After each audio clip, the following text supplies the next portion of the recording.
Hi ಎಲ್ರಿಗೂ ನಮಸ್ಕಾರ. Welcome back to my YouTube channel. ಹೇಗಿದ್ದೀರಾ ಎಲ್ಲರೂ ಚೆನ್ನಾಗಿದ್ದೀರಾ ಅಂತ ನಾನು ಅಂದ್ಕೊಳ್ತೀನಿ. ನಾನು ಆ್ಯಕ್ಚುಲಿ ಒಂದು ಸಡನ್ನಾಗಿ ಟ್ರಿಪ್ಪನ್ನು ಪ್ಲ್ಯಾನ್ ಮಾಡಿದ್ದೀವಿ. ಧರ್ಮಸ್ಥಳಕ್ಕೆ, ಕುಕ್ಕೆ ಸುಬ್ರಹ್ಮಣ್ಯ ಸ್ವಾಮಿ ದೇವಸ್ಥಾನಕ್ಕೆ, ಆಮೇಲೆ ಹೊರನಾಡು ಅನ್ನಪೂರ್ಣೇಶ್ವರಿ ಅಮ್ಮನ ದೇವಸ್ಥಾನಕ್ಕೆ, ಶೃಂಗೇರಿ ಶಾರದಾಂಬೆ ಅಮ್ಮನ ಟೆಂಪಲ್ಗೆ, ಆಮೇಲೆ ಸೌತಡ್ಕ ಮಹಾಗಣಪತಿ ದೇವಸ್ಥಾನಕ್ಕೆ ಹೋಗಬೇಕು ಅಂತ ಪ್ಲ್ಯಾನ್ ಮಾಡಿದ್ದೀವಿ. ನೋಡೋಣ ಹೇಗಾಗುತ್ತೆ ಅಂತ ನೋಡಬೇಕು. ಟ್ರಿಪ್ನ ನಾನು ಸಡನ್ನಾಗಿ ಪ್ಲ್ಯಾನ್ ಮಾಡಿದ್ವಿ. ಅಂದರೆ ಇವಾಗ ನೆನ್ನೆ ಅಂದ್ಕೊಂಡು ಇವಾಗ ಹೊರಡ್ತಾ ಇರೋದು ಅಂತಲೇ ಅನ್ಕೋಬೋದು. ನಾನು ಇಮಿಡಿಯೇಟಾಗಿ ಪ್ಲ್ಯಾನ್ ಮಾಡಿರೋದು, ಹಾಗಾಗಿ ಜಾಸ್ತಿ ಪ್ರಿಪ್ರೇಷನ್ಸ್ ಎಲ್ಲ ಏನೂ ಇಲ್ಲ. ತುಂಬ ಕಡಿಮೆ ಬಟ್ಟೆಗಳನ್ನ ನಾನು ತೊಗೊಂಡು ಹೋಗ್ತಾ ಇದ್ದೀನಿ. ಆಮೇಲೆ ತುಂಬ ಇಂಪಾರ್ಟೆಂಟ್ ಅನ್ನೋಂಥ ವಸ್ತುಗಳನ್ನ ಮಾತ್ರ ನಾನು ಕ್ಯಾರಿ ಮಾಡ್ತಾ ಇದ್ದೀನಿ. ಬಿಕಾಸ್ ನನಗೆ ಟ್ರಾವೆಲಿಂಗ್ ತುಂಬ ಈಸಿ ಅಂತ ಅನ್ನಿಸ್ಬೇಕು. ಹಾಗಾಗಿ ನಾನು ಸ್ವಲ್ಪ ಬಟ್ಟೆಗಳನ್ನ ಮಾತ್ರ ತೊಗೊಂಡು ಹೊರಟಿದ್ದೀನಿ. ಬ್ಯಾಗ್ನೂ ಅಷ್ಟೇ ತುಂಬ ಈಸಿಯಾಗಿ ಹಾಕ್ಕೊಂಡು ಓಡಾಡಬೇಕು, ಆ ಥರ ಇರೋವಂಥ ಬ್ಯಾಗೆಲ್ಲ ನಾನು ಚೂಸ್ ಮಾಡಿದ್ದೀನಿ. ಒಂದು ಸೈಡ್ ಹಾಕಿದ್ರೆ ಇಲ್ಲಿ ಶೋಲ್ಡರ್ ನೋವು ಬಂತು, ಆ ಥರ ಎಲ್ಲ ಇರಬಾರ್ದು. ಸೊ ಹಾಗಾಗಿ 2 ಸೈಡ್ ಹಾಕ್ಕೊಂಡು ಹೋಗುವಂಥ ಒಂದು ಕಾಲೇಜ್ ಬ್ಯಾಗ್ ಥರ ಇರೋ ಬ್ಯಾಗನ್ನ ನಾನು ಡಿಸೈಡ್ ಮಾಡಿದ್ದೀನಿ. ಬಿಕಾಸ್ ನನಗದು ಈಸಿ ಅನಿಸುತ್ತೆ ಹಾಕ್ಕೊಳ್ಳೋದಕ್ಕೆ. ಇವಾಗ ಮಳೆ ಎಲ್ಲ ಬರ್ತಾ ಇರೋದ್ರಿಂದ ಐ ಥಿಂಕ್ ಅದು ಸ್ವಲ್ಪ ಬೆಸ್ಟ್ ಅಂತ ಅನಿಸುತ್ತೆ ನನಗೆ. ನಾನು ಬ್ಯಾಗ್ನ ಚೂಸ್ ಮಾಡೋದಕ್ಕಿಂತ ಮುಂಚೆ ಅದು ಒಳ್ಳೆ ಕಂಡೀಷನ್ಲಿದೆಯಾ ಅನ್ನೋದನ್ನು ಫಸ್ಟ್ ಚೆಕ್ ಮಾಡ್ತೀನಿ. ಎಲ್ಲೂ ಹರಿದೋಗಿರಬಾರ್ದು, ಯಾವುದೇ ರೀತಿಯಾದಂಥ ಡ್ಯಾಮೇಜಸ್ ಆಗಿರಬಾರ್ದು, ಜಿಪ್ಗಳು ಯಾವುದು ಕಿತ್ತೋಗಿರಬಾರ್ದು. ಬಿಕಾಸ್ ನಾನೆಲ್ಲ ಇಂಪಾರ್ಟೆಂಟ್ ವಸ್ತುಗಳನ್ನೇ ಅದರೊಳಗಡೆ ಇಡೋದ್ರಿಂದ ಅದು ಸೇಫ್ ಆಗಿರಬೇಕು. ಸೊ ಅದಕ್ಕೋಸ್ಕರ ಒಂದು ಚೆನ್ನಾಗಿರೋದೊಂದು ಬ್ಯಾಗ್ನ ನಾನು ಚೂಸ್ ಮಾಡ್ಕೊಂಡಿದ್ದೀನಿ. ನನ್ನ ಬ್ಯಾಗಲ್ಲಿ ಜ್ಯುವೆಲ್ರಿ ಆರ್ಗನೈಸರ್ ಆಗಿರ್ಬೋದು, ಅಥವಾ ಪ್ಯಾಕಿಂಗ್ ಕ್ಯೂಬ್ಸ್ ಆಗಿರ್ಬೋದು, ಅಥವಾ ಇನ್ನೇನಂತಾರೆ ಟಾಯ್ಲೆಟ್ರಿ ಆರ್ಗನೈಸರ್ಸ್ ಇರ್ಬೋದು, ಅದು ಯಾವುದೂ ನಾನು ನನ್ನ ಬ್ಯಾಗಲ್ಲಿ ತಗೊಂಡು ಹೋಗ್ತಾ ಇಲ್ಲ. ಬಿಕಾಸ್ ನಾನು ಇರೋ ಬ್ಯಾಗಲ್ಲೇ ನನಗೇನು ಅಂತಂದರೆ ಟ್ರಾವೆಲ್ ಮಾಡುವಾಗ ಯಾವುದೇ ವಸ್ತುಗಳು ನಾನು ತೊಗೊಂಡು ಹೋಗಿರೋದು ನನಗೆ ಈಸಿಯಾಗಿ ಸಿಗಬೇಕು, ಅದಷ್ಟೇ ನನ್ನ ಒಂದು ಯೋಚನೆ ಆಗಿರುತ್ತೆ.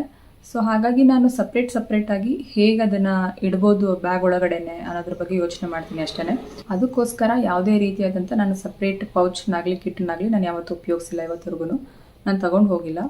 ಬಟ್ ತಗೋಬೇಕು ಮುಂದೆ ಅನ್ನೋ ಪ್ಲ್ಯಾನ್ ಇದೆ. ಬಟ್ ಸದ್ಯಕ್ಕಂತೂ ನನ್ನ ಹತ್ರ ಇಲ್ಲ. ನಾನು ಮೋಸ್ಟ್ ಆಫ್ ದಿ ಟೈಮ್ಸ್ ನಾನು ಯೂಸ್ ಮಾಡೋದು ಜಿಪ್ಪರ್ ಕವರ್, ಇಲ್ಲಾಂದರೆ ಬ್ಯಾಗಲ್ಲಿರೋವಂಥ ಕಂಪಾರ್ಟ್ಮೆಂಟಲ್ಲೇ ನಾನು ಸಪ್ರೇಟಾಗಿ ನನಗೆ ಬೇಕಾಗಿರೋಂಥ ವಸ್ತುಗಳನ್ನ ಜೋಡಿಸಿಡ್ತೀನಿ. ನನ್ನ ಐಡಿಯಾ ಏನಂದರೆ pack more in less space ಅಂತ. ನಾನು ಯಾವಾಗಲೂ ಹಾಗೆ ಮಾಡೋದು, ಬಿಕಾಸ್ ಅದು ತುಂಬ ಈಸಿ ಅಂತ ನನಗೆ ಅನಿಸುತ್ತೆ. ಹಾಗಾಗಿ ಆದಷ್ಟು 1 ಅಥವಾ 2 ಬ್ಯಾಗು, ಅದಕ್ಕಿಂತ ಜಾಸ್ತಿ ನಾನು ಕ್ಯಾರಿ ಮಾಡೋದಕ್ಕೆ ಇಷ್ಟನೇ ಪಡೋದಿಲ್ಲ. ಸೊ ಹಾಗಾಗಿ ಸ್ವಲ್ಪ ಜಾಸ್ತಿ ಕಂಪಾರ್ಟ್ಮೆಂಟ್ ಇರೋವಂಥ ಒಂದು ಬ್ಯಾಗ್ನ ತೊಗೊಂಡು ಅದರೊಳಗಡೆ ನಾನು ಎಲ್ಲ ವಸ್ತುಗಳನ್ನು ಸಪ್ರೇಟಾಗಿ ಜೋಡಿಸೋದಕ್ಕೆ ಟ್ರೈ ಮಾಡ್ತೀನಿ. ನಾನು ತೊಗೊಂಡಿರೋ ಬ್ಯಾಗಲ್ಲಿ ಮಲ್ಟಿಪಲ್ ಸ್ಮಾಲ್ ಪಾಕೆಟ್ಸ್ ಇದೆ. It helps in sorting and placing the items more clearly. ಒಂದು ಪರ್ಸ್ನಲ್ ಬಿಲಾಂಗಿಂಗ್ಸ್ನ ಇಟ್ಕೊಳ್ಳೋದಕ್ಕೋಸ್ಕರ ಫ್ರಂಟ್ ಜಿಪ್ಪರ್ ಪಾಕೆಟ್ ಇದೆ. ಒಂದು ಲಾರ್ಜ್ ಕೆಪಾಸಿಟಿ ಬ್ಯಾಗ್ ಮಾತ್ರ ನಾನು ತೊಗೊಂಡು ಹೋಗ್ತಾ ಇದ್ದೀನಿ. ಇಮಿಡಿಯೇಟಾಗಿ ಪ್ಲ್ಯಾನ್ ಮಾಡಿರೋದ್ರಿಂದ ನಾವು ಅಂದ್ಕೊಳ್ತಾ ಇದ್ದೀವಿ ಬಸ್ಸಲ್ಲಿ ಹೋಗೋಣ ಅಂತ. ಮೊದಲೆಲ್ಲ ಟ್ರೈನಲ್ಲಿ ಹೋಗ್ತಾ ಇದ್ವಿ. ಬಟ್ ಇವಾಗ ಟ್ರೈನ್ ಅಂದ್ರೇ ಬೋರ್ ಅಂತ ಅನಿಸುತ್ತೆ. ಬಿಕಾಸ್ ನಾನು ಕಾಲೇಜ್ಗೂ ಟ್ರೈನಲ್ಲೇ ಹೋಗ್ತಾ ಇದ್ದೆ. 4 ವರ್ಷ ಟ್ರೈನಲ್ಲಿ ಓಡಾಡಿದ್ದೀನಿ ನಾನು. ಹಾಗಾಗಿ ಒಂಥರ ಟ್ರೈನ್ ಬೋರ್ ಅಂತ ಅನಿಸುತ್ತೆ. ಕಾಲೇಜಿಗೆ ಹೋಗುವಾಗ ಸ್ವಲ್ಪ ಕ್ರೌಡ್ ಕಡಿಮೆ ಇರ್ತಿತ್ತು, ಹಾಗಾಗಿ ಚೆನ್ನಾಗಿರ್ತಿತ್ತು ಟ್ರಾವೆಲಿಂಗ್. ಬಟ್ ಧರ್ಮಸ್ಥಳ ಆ ಥರ ಎಲ್ಲ ದೂರ ಜಾಗಕ್ಕೆ ಹೋಗುವಾಗ ಟ್ರೈನ್ ಅಷ್ಟೊಂದು ಕಂಫರ್ಟಬಲ್ ಅಲ್ಲ ಅಂತ ನಾನು ಅಂದ್ಕೊಳ್ತೀನಿ. ಬಿಕಾಸ್ ಆ ಕಡೆಯಿಂದ ವಾಪಸ್ ಬರುವಾಗ ತುಂಬ ಜಾಸ್ತಿ ರಶ್ ಇರುತ್ತೆ. ಹಾಗಾಗಿ ನಿಂತ್ಕೊಳ್ಳೋದಕ್ಕೂ ಜಾಗ ಇರೋದಿಲ್ಲ. ಅಷ್ಟು ದೂರದಿಂದ ನಿಂತ್ಕೊಂಡು ನಾವು ಇಲ್ಲಿವರೆಗೂ ಟ್ರಾವೆಲ್ ಮಾಡೋದಕ್ಕೆ ಕಷ್ಟ ಆಗುತ್ತೆ. ಸೊ ಹಾಗಾಗಿ ಯಾವುದಾದ್ರೂ ಬಸ್ನ ಬುಕ್ ಮಾಡೋದು ಬೆಸ್ಟ್ ಅಂತ ಅನಿಸುತ್ತೆ. ಬಟ್ ಇವಾಗ ಬಸ್ನ ಬುಕ್ ಮಾಡೋಕ್ಕೂ ಹೋಗ್ತಾ ಇಲ್ಲ. ಬಿಕಾಸ್ ಎಲ್ಲರಿಗೂ ಗೊತ್ತಿರೋ ಹಾಗೆ ಶಕ್ತಿ ಯೋಜನೆ ಫ್ರೀ ಇದೆ. ನಾನು ಒಂದ್ಸರಿನೂ ಶಕ್ತಿ ಯೋಜನೆ ಫ್ರೀ ಆದಾಗಿಂದನೂ ನಾನು ಅಷ್ಟಾಗಿ ಬಸ್ಸಲ್ಲಿ ಓಡಾಡೇ ಇಲ್ಲ. ಹಾಗಾಗಿ ಈ ಸರಿ ಬಸ್ನ ಯುಟಿಲೈಸ್ ಮಾಡಬೇಕು ಅಂತ ಅಂದ್ಕೊಳ್ತಾ ಇದ್ದೀನಿ. ಧರ್ಮಸ್ಥಳಕ್ಕೆ ಹೋಗಿ ಬರೋಣ ಬಸ್ಸಲ್ಲಿ ಅಂತ ಅಂದ್ಕೊಳ್ತಾ ಇದ್ದೀನಿ. ಅದಕ್ಕೋಸ್ಕರ ನಾನು ಜಾಸ್ತಿ ಲಗೇಜ್ಗಳೆಲ್ಲ ತೊಗೊಂಡು ಹೋಗ್ತಾ ಇಲ್ಲ. ನಾನು ಅಮ್ಮ ಇಬ್ಬರೇ ಹೋಗಿ ಬರ್ತಾ ಇದ್ದೀವಿ ಈ ಸರಿ. ಪ್ರತಿ ವರ್ಷ ನಾವು ಒಂದಷ್ಟು ದೇವಸ್ಥಾನಗಳಿಗೆ ಟ್ರಿಪ್ ಹೋಗ್ತಾ ಇದ್ವಿ. ಬಟ್ ಕೊರೋನಾ ಎಲ್ಲ ಬಂದಾಗಿಂದ ನಾವು ಹೋಗೇ ಇಲ್ಲ ಎಲ್ಲೂ. ಆಲ್ಮೋಸ್ಟ್ ಒಂದು 5 ಇಯರ್ಸ್ ಆಯಿತು ಅಂತ ಅನಿಸುತ್ತೆ. ಅವಾಗಿಂದ ಇವಾಗವರೆಗೂ ಹೋಗೇ ಇಲ್ಲ. ನಾವು ಯಾವಾಗ ಅಂದರೆ ನವೆಂಬರ್ ಅಥವಾ ಡಿಸೆಂಬರ್ ಟೈಮಲ್ಲಿ ಧರ್ಮಸ್ಥಳಕ್ಕೆ, ಕುಕ್ಕೆ ಸುಬ್ರಹ್ಮಣ್ಯ ಸ್ವಾಮಿ ದೇವಸ್ಥಾನಕ್ಕೆ, ಆಮೇಲೆ ಹೊರನಾಡು ಅನ್ನಪೂರ್ಣೇಶ್ವರಿ ಅಮ್ಮನ ದೇವಸ್ಥಾನಕ್ಕೆ, ಶೃಂಗೇರಿಗೆ, ಸಿಗಂದೂರು ಆ ಕಡೆ ಎಲ್ಲ ಓಡಾಡ್ಕೊಂಡು ಬರ್ತಾಯಿದ್ವಿ. ಸಿಗಂದೂರು ಚೌಡೇಶ್ವರಿ ಟೆಂಪಲ್ಗೆ ಅಲ್ಲೆಲ್ಲ ಓಡಾಡ್ಕೊಂಡು ಬರ್ತಾಯಿದ್ವಿ. ಬಟ್ ಇದೆಲ್ಲ ಕೊರೋನಾ ಎಲ್ಲ ಸ್ಟಾರ್ಟ್ ಆದಮೇಲಿಂದ ಕಂಪ್ಲೀಟಾಗಿ ಸ್ಟಾಪ್ ಮಾಡಿಬಿಟ್ಟಿದ್ವಿ. ಈ ವರ್ಷ ಹೋಗ್ತಾ ಇದ್ದೀವಿ. ನಾನು ಅಮ್ಮ ಇಬ್ಬರು ಹೋಗ್ತಾ ಇದ್ದೀವಿ. ಹಾಗಾಗಿ ಬಸ್ಸಲ್ಲೇ ಹೋಗೋಣ ಅಂತ ಡಿಸೈಡ್ ಮಾಡಿದ್ದೀವಿ. ನೋಡಬೇಕು ಹೇಗಿರುತ್ತೆ ಎಕ್ಸ್ಪೀರಿಯನ್ಸ್ ಅಂತ ನೋಡಬೇಕು. ನಾವು ಅಂದ್ಕೊಳ್ತಾ ಇದ್ದೀವಿ ಸಂಜೆ ಹೊರಡೋಣ ಅಂತ. ಸಂಜೆ ಹೊರಟ್ರೆ ಎಷ್ಟೊತ್ತಿಗೆ ರೀಚ್ ಆಗ್ತೀವಿ ಅನ್ನೋದೇ ಮರ್ತೋಗ್ಬಿಟ್ಟಿದ್ದೀನಿ ನಾನು. ಅಷ್ಟೊಂದು ವರ್ಷ ಆಗೋಗ್ಬಿಟ್ಟಿದೆ. ಆಲ್ಮೋಸ್ಟ್ ಇಲ್ಲಿಂದ ಒಂದು 8 to 9 hours ಆಗುತ್ತೆ ಜರ್ನಿ. ಮಳೆ ಬೇರೆ ಬರ್ತಾ ಇದೆ. ನೆನ್ನೆನೇ ಹೋಗೋಣ ಅಂತ ಅಂದ್ಕೊಂಡಿದ್ವಿ, ಬಟ್ ಹೋಗೋದಕ್ಕಾಗಲಿಲ್ಲ. ಹಾಗಾಗಿ ಇವಾಗ ಹೊರಟಿದ್ದೀವಿ. ನಾನು ಯಾವ್ಯಾವುದು ಬಟ್ಟೆಗಳನ್ನ ತೊಗೊಂಡು ಹೋಗ್ತಾ ಇದ್ದೀನಿ ಅಂತ ತೋರಿಸ್ತೀನಿ. ದೇವಸ್ಥಾನಕ್ಕೆ ಹೋಗ್ತಾ ಇರೋದ್ರಿಂದ ನಾನು ಎಲ್ಲ ಟ್ರೆಡಿಷ್ನಲ್ ಅಟ್ಯಾಚೇ ತೊಗೊಂಡಿದ್ದೀನಿ. ಇದೊಂದು ಕುರ್ತಾ ಸೆಟ್ ತೊಗೊಂಡಿದ್ದೀನಿ, ಮತ್ತು ಇದೊಂದು ತೊಗೊಂಡಿದ್ದೀನಿ. ಅದು ಬಿಟ್ಟರೆ ಇದೊಂದು, ಆಮೇಲೆ ಇದೊಂದು ತೊಗೊಂಡಿದ್ದೀನಿ. ಸೊ ಈ 4 ಕುರ್ತಾ ಸೆಟ್ ತೊಗೊಂಡಿದ್ದೀನಿ, ಮತ್ತು 1-2 ನೈಟ್ ವೇರ್ಗಳು ತೊಗೊಂಡಿದ್ದೀನಿ, ಟಾಪು ಪ್ಯಾಂಟು. ಸೊ ಹಾಗಾಗಿ 4 ಕಾಣ್ತಿದೆ. ಮೇಲೊಂದು ರೆಡ್ ಕಲರ್ ಜಾಕೆಟ್ ತೊಗೊಂಡಿದ್ದೀನಿ. ಇದೊಂದು ಎಕ್ಸ್ಟ್ರಾ ಟಾಪ್ ತೊಗೊಂಡಿದ್ದೀನಿ. ನನ್ನ ಬಟ್ಟೆಗಳಂತೂ ಇಷ್ಟೇ ತೊಗೊಂಡು ಹೋಗ್ತಾ ಇರೋದು.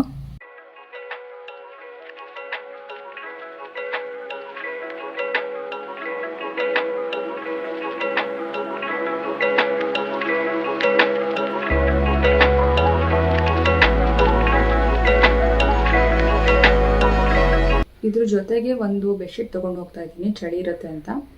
ಆಮೇಲೆ ಒಂದು ವಾಟರ್ ಬಾಟಲ್, ಆಮೇಲೆ ಹೊಟ್ಟೆ ಹಸುವಾದರೆ ಸ್ವಲ್ಪ ತಿನ್ನೋದಕ್ಕೆ ಒಂದು ಚಿಪ್ಸ್ ಪ್ಯಾಕೆಟ್ ತೊಗೊಂಡಿದ್ದೀನಿ ಅಷ್ಟೇ ನಾನು. ಆದರೆ ಇಲ್ಲಿಂದಾನೇ ಊಟ ಮುಗಿಸ್ಕೊಂಡು ಹೋಗಿರ್ತೀನಿ. ಅಕಸ್ಮಾತ್ ಆಗಿಲ್ಲ ಅಂದರೆ ಅಲ್ಲಿ ಬಸ್ಸಲ್ಲಿ ಬ್ರೇಕ್ ಕೊಟ್ಟಾಗ ಅಲ್ಲೇನಾದರೂ ತೊಗೊಂಡು ತಿಂತೀನಿ. ಮೋಸ್ಟ್ ಆಫ್ ದ ಟೈಮ್ಸ್ ನನಗೆ ಆಚೆ ಹೋಗಿ ಅಲ್ಲಿ ಇಳಿದು ಊಟ ಮಾಡೋದಕ್ಕೆ ಇಷ್ಟ ಆಗೋದಿಲ್ಲ, ಬಿಕಾಸ್ ಅವ್ರು ಅಷ್ಟೊಂದು ಟೈಮ್ ಕೊಡೋದಿಲ್ಲ. ಹಾಗಾಗಿ ನಾನೊಂದು ಚಿಪ್ಸ್ ಪ್ಯಾಕೆಟ್ ತೊಗೊಂಡಿದ್ದೀನಿ. ಸೊ ಹೊಟ್ಟೆ ಹಸುವಾದರೆ ಅದೇ ತಿನ್ಕೊಳ್ತೀನಿ. ಬಟ್ಟೆಗಳನ್ನ ಬಿಟ್ಟರೆ ನಾನು ಬರೀ ಇಷ್ಟ ಇಂಪಾರ್ಟೆಂಟ್ ವಸ್ತುಗಳನ್ನ ಮಾತ್ರ ತೊಗೊಂಡು ಹೋಗ್ತಾ ಇದ್ದೀನಿ. ಇಂಪಾರ್ಟೆಂಟ್ ಆ್ಯಂಡ್ ಬೇಸಿಕ್ ಅಷ್ಟೇ, ಇನ್ನೇನು ತೊಗೊಂಡು ಹೋಗ್ತಾ ಇಲ್ಲ. ಇದು ಒಂದು ಕ್ರೀಮ್ ತೊಗೊಂಡಿದ್ದೀನಿ, ನಾನು ಫೇಸ್ ಕ್ರೀಮ್ ಡೈಲಿ ಯೂಸ್ ಮಾಡೋದು. ಇದೊಂದು ಫೇಸ್ ಕ್ರೀಮ್, ಇಯರ್ಫೋನ್, ಒಂದು lip balm, toothbrush, safety pins, home ತೊಗೊಂಡಿದ್ದೀನಿ. ಇದು ಅಮ್ಮ ಸ್ಟಿಕ್ಕರ್ಸ್ ತೊಗೊಂಡಿದ್ದಾರೆ. ಬೇರೆ ಸ್ಟಿಕ್ಕರ್ ಪ್ಯಾಕೆಟ್ಗಳೆಲ್ಲ ತುಂಬ ದೊಡ್ಡದಿದೆ, ಹಾಗಾಗಿ ನಾನೇ ಹೇಳಿದೆ ಈ ಥರ ಚಿಕ್ಕದು ತಗೋ ಸಾಕು ಅಂತ. 1-3 ಕ್ಲಿಪ್ಗಳು ಇಟ್ಕೊಂಡಿದ್ದೀವಿ, ಬಿಕಾಸ್ ಅಲ್ಲಿ ಮಳೆ ಬರ್ತಾ ಇರುತ್ತಲ್ವ, ಹಾಗಾಗಿ ಈ ಥರ ಫ್ರೀ ಹೇರ್ ಬಿಟ್ಕೊಂಡು ಓಡಾಡೋದಕ್ಕಾಗೋದಿಲ್ಲ. ಮತ್ತು ಇನ್ನೊಂದು ಲ್ಯಾಕ್ಮಿ ಪೌಡರ್ ಇದೆ. ಇದರಲ್ಲಿ ಆ್ಯಕ್ಚುಲಿ ಮಿರರ್ಗೋಸ್ಕರ ನಾನು ಇದನ್ನು ತೊಗೊಂಡಿರೋದು. ನಾನೇನು ಅಷ್ಟಾಗಿ ಪೌಡರೆಲ್ಲ ಯೂಸ್ ಮಾಡಲ್ಲ. ಇದೆಲ್ಲ ಲಿಪ್ಸ್ಟಿಕ್ಗಳು. ನನಗೆ ಯಾವ ಕಲರ್ ತೊಗೋಬೇಕು ಅನ್ನೋದು ಗೊತ್ತಾಗದೆ ಎಲ್ಲದೂ ತೊಗೊಂಡಿದ್ದೀನಿ. ಇದೊಂದು ಟೂತ್ ಪೇಸ್ಟ್, ಒಂದು ಸೋಪು ಮತ್ತೊಂದು ಲಿಪ್ ಗ್ಲಾಸ್. ಇದಿಷ್ಟನ್ನು ಮಾತ್ರನೇ ನಾನು ತೊಗೊಂಡಿರೋದು. ಇದನ್ನೆಲ್ಲ ಜಿಪ್ಪರ್ ಕವರ್ ಒಳಗಡೆ ಹಾಕಿಟ್ಟಿದ್ದೀನಿ.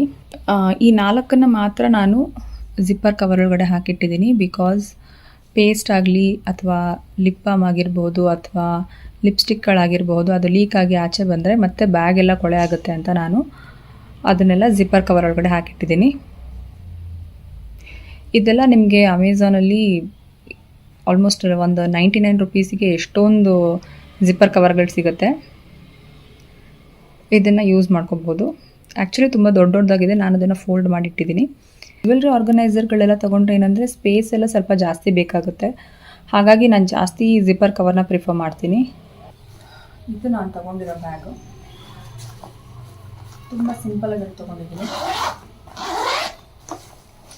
ಸ್ಪೇಸ್ ಒಳಗಡೆ ಜಾಸ್ತಿ ಇದೆ, ಆಮೇಲೆ ಇದು ಹಾಕ್ಕೊಂಡು ಓಡಾಡೋದಕ್ಕೆ ತುಂಬ ಈಸಿಯಾಗಿರುತ್ತೆ, ಹಾಗಾಗಿ ನಾನು ಇದನ್ನು ಚೂಸ್ ಮಾಡಿದ್ದೀನಿ.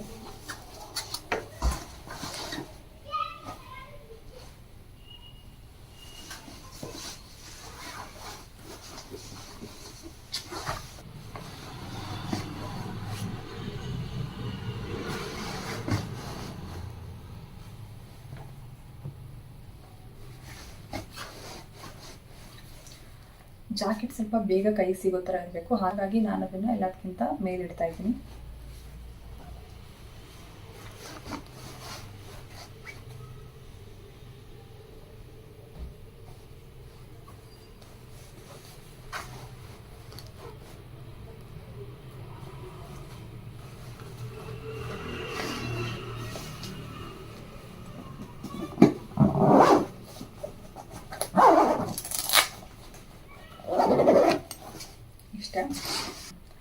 ಬಸ್ಸಲ್ಲಿ ಹಾಡು ಕೇಳೋದಕ್ಕೆ ಒಂದು ಇಯರ್ಫೋನ್ ಇಟ್ಕೊಂಡಿದ್ದೀನಿ. ಅದೊಂದು ಸಣ್ಣ ಪೌಚ್ ತೊಗೊತಿದ್ದೀನಿ, ಬಿಕಾಸ್ ಈ ಚಿಕ್ಕ ಚಿಕ್ಕ ವಸ್ತುಗಳೆಲ್ಲ ಎಲ್ಲೂ ಮಿಸ್ ಆಗಬಾರ್ದಲ್ವ, ಅದಕ್ಕೆ ನಾನು ಇದ್ರೊಳಗಡೆ ಹಾಕ್ಕೊಂಡು ಹೋಗ್ತೀನಿ.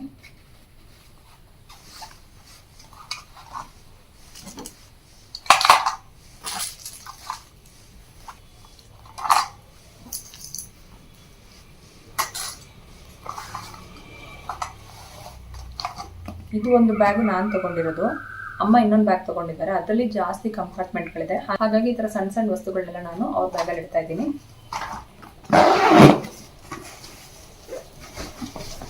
ತೋರಿಸ್ತೀನಿ ಆ ಬ್ಯಾಗ್ ಹೇಗಿದೆ ಅಂತ. ಇದೇ ಬ್ಯಾಗು. ಇದರಲ್ಲಿ ತುಂಬ ಕಂಪಾರ್ಟ್ಮೆಂಟ್ಗಳಿದೆ. ಆಲ್ರೆಡಿ ನಮ್ಮಮ್ಮ ನೋಡಿ ಬಟ್ಟೆ ಎಲ್ಲ ಪ್ಯಾಕ್ ಮಾಡಿ ಇಟ್ಟಿದ್ದಾರೆ ಅವ್ರದ್ದು. ಸೊ ಹಿಂದುಗಡೆ ಕಂಪಾರ್ಟ್ಮೆಂಟ್ ಫುಲ್ ಫ್ರೀ ಇದೆ. ಅದಕ್ಕೆ ನಾನು ಆ ಬ್ಯಾಗಲ್ಲಿ ಜಾಸ್ತಿ ಏನು ವಸ್ತುಗಳನ್ನೆಲ್ಲ ತುರುಕಿ ಇಡೋದಕ್ಕೆ ಹೋಗಲಿಲ್ಲ. ಇದು ಫ್ರೀ ಇದೆಯಲ್ಲ, ಹಾಗಾಗಿ ಇದನ್ನೇ ಯುಟಿಲೈಸ್ ಮಾಡ್ಕೊಳ್ಳೋಣ ಅಂತ ಅಂದ್ಕೊಂಡೆ.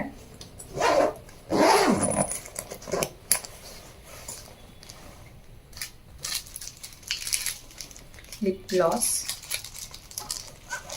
ಇದನ್ನೆಲ್ಲ ಇಲ್ಲಿ ಇಡ್ತೀನಿ. ಆಮೇಲೆ ಲಿಪ್ಸ್ಟಿಕ್ ಇದನ್ನು ಆರಾಮಾಗಿ ಇಲ್ಲೇ ಇಡ್ಬೋದು. ಇನ್ನೇನು ಇದೊಂದು ಟೂತ್ ಬ್ರಷ್ ಇದೆ, ಇದನ್ನು ಆರಾಮಾಗಿ ಇಲ್ಲಿ ಇಡ್ಬೋದು. ಈ ಟೂತ್ ಬ್ರಷ್ಗೆ ಒಂದು ಇದನ್ನು ಕೂಡ ಒಂದು ಜಿಪ್ಪರ್ ಕವರ್ಗೆ ಹಾಕಿ ಆಮೇಲೆ ನಾನು ಎತ್ತಿಡ್ತೀನಿ. ನಾನು ಕವರ್ ಹಾಕೋದು ಮರ್ತೋಗ್ಬಿಟ್ಟೆ ಅದಕ್ಕೆ. ಸೋಪ್ ಮತ್ತು ಪೇಸ್ಟ್ ಎರಡು ಒಂದೇ ಕಡೆ ಇರ್ತೀನಿ, ಸೊ ಅದು ಬೇಗ ಕೈ ಸಿಗುತ್ತೆ. ಆಮೇಲೆ ಇದೊಂದು ಕ್ರೀಮ್ ಇದೆ, ಇದನ್ನು ಸಹ ನಾನು ಇಲ್ಲೇ ಹಾಕ್ತೀನಿ. ತುಂಬ ಜಾಗ ಇದೆ ಇನ್ನು. ಈ ಪೌಚ್ನ ಸಹ ನಾನು ಇಲ್ಲೇ ಹಾಕ್ತೀನಿ. ತುಂಬ ಸ್ಪೇಸ್ ಇರೋದ್ರಿಂದ ಹೀಗೆ ಹಾಕಿದೆ ಅಷ್ಟೇ. ಇಷ್ಟೇ ನನ್ನ ಬ್ಯಾಗ್ ಪ್ಯಾಕಿಂಗ್. ಇಲ್ಲಿ ವಾಟರ್ ಬಾಟ್ಲ್ ಇಡ್ತೀನಿ. ವಾಟರ್ ಬಾಟ್ಲೆಲ್ಲ ಇಟ್ಕೊಳ್ಳೋದಕ್ಕೆ ಎಷ್ಟು ದೊಡ್ಡ ಜಾಗ ಇದೆ. ಈ ಕಡೆನೂ ಒಂದಿದೆ. ಆಮೇಲೆ ಇಲ್ಲೊಂದು ಫ್ರಂಟ್ ಜಿಪ್ಪರ್ ಕೂಡ ಇದೆ. ಆಮೇಲೆ ಇಲ್ಲೊಂದು ಕಂಪಾರ್ಟ್ಮೆಂಟ್ ಇದೆ. ಆ್ಯಕ್ಚುಲಿ ಎಕ್ಸ್ಟ್ರಾ ಸ್ಪೇಸ್ ಇರೋದು ಸ್ಲಿಪ್ಪರ್ನ ಕ್ಯಾರಿ ಮಾಡೋದಕ್ಕೋಸ್ಕರ. ಬಟ್ ನಾನು ಈ ಸರಿ ಯಾವುದೇ ರೀತಿಯಾದಂಥ ಸ್ಲಿಪ್ಪರ್ಸ್ನ ತೊಗೊಂಡು ಹೋಗ್ತಿಲ್ಲ, ಎಕ್ಸ್ಟ್ರಾ ಸ್ಲಿಪ್ಪರ್ಸ್ ತೊಗೊಂಡು ಹೋಗ್ತಿಲ್ಲ. ಅಕಸ್ಮಾತ್ ಕಿತ್ತೋದ್ರೆ ಅಲ್ಲೇ ಯಾವುದಾದ್ರೂ ಹೊಸದು ತೊಗೊಳ್ತೀನಿ ಅಷ್ಟೇ. ಇದ್ರ ಜೊತೆಗೆ ಒಂದು 3-4 ನಾವು ಟವಲ್ಗಳನ್ನ ತೊಗೊಂಡು ಹೋಗ್ತೀವಿ. ಅದನ್ನು ಒಗೆದು ಒಣಗಾಕಿದ್ದಾರೆ. ಸೊ ಅದು ಒಣಗಾದ್ಮೇಲೆ ಇನ್ನು ಸಂಜೆ ಅಲ್ಲಿ ಹೋಗೋದು, ಅದು ಒಣಗಾದ್ಮೇಲೆ ಇದೇ ಬ್ಯಾಗ್ಗಳಿಗೆ ಹಾಕೊಂಡು ಅದನ್ನು ತೊಗೊಂಡು ಹೋಗ್ತೀವಿ. ಇನ್ನು ಬೇಜಾನ್ ಸ್ಪೇಸ್ ಇದೆ ಇದ್ರೊಳಗಡೆ. ಇವಾಗ ನಾನು ಧರ್ಮಸ್ಥಳಕ್ಕೆ ಹೋಗಿ ರೀಚ್ ಆಗಿದ ತಕ್ಷಣ ಈ ಲಗೇಜ್ ಬ್ಯಾಗ್ಗಳನ್ನೆಲ್ಲ ಅಲ್ಲೇ ಇಡ್ತೀವಿ. ಬಟ್ ಫೋನ್ನ ಮಾತ್ರ ನಾನು ತೊಗೊಂಡು ಹೋಗ್ತೀನಿ. ಸೊ ಹಾಗಾಗಿ ನನಗೊಂದು ಸೈಡ್ ಬ್ಯಾಗ್ ಬೇಕು. ಚಿಕ್ಕದು ಸೈಡ್ ಬ್ಯಾಗ್ ತೊಗೊಂಡು ಹೋಗ್ತೀನಿ, ಬರೀ ಫೋನ್ ಇಟ್ಕೊಳ್ಳೋದಕ್ಕೋಸ್ಕರ ಮತ್ತು ಸ್ವಲ್ಪ ಕ್ಯಾಶ್ ಇಟ್ಕೊಳ್ಳೋದಕ್ಕೋಸ್ಕರ ಅಷ್ಟೇ. ಅಮ್ಮ ಆ್ಯಕ್ಚುಲಿ ಇದೊಂದು ಚಿಕ್ಕ ಬ್ಯಾಗ್ನ ತೊಗೊಂಡಿದ್ದಾರೆ. ಇದು ಅವ್ರ ಫೋನ್ ಇಟ್ಕೊಳ್ಳೋದಕ್ಕೆ ಮತ್ತು ಕೆಲವೊಂದು ಇಂಪಾರ್ಟೆಂಟ್ ವಸ್ತುಗಳಿರುತ್ತಲ್ಲ, ATM ಕಾರ್ಡ್ ಆಗಿರ್ಬೋದು, ಕ್ಯಾಶ್ ಆಗಿರ್ಬೋದು, ಇದ್ರೊಳಗಡೆ ಇಟ್ಕೊಳ್ಳೋದಕ್ಕೆ. ಆಮೇಲೆ ಆಧಾರ್ ಕಾರ್ಡ್ ಎಲ್ಲ ಬೇಕಲ್ವ ಇವಾಗ ಬಸ್ಸಲ್ಲಿ ತೋರಿಸೋದಕ್ಕೆ.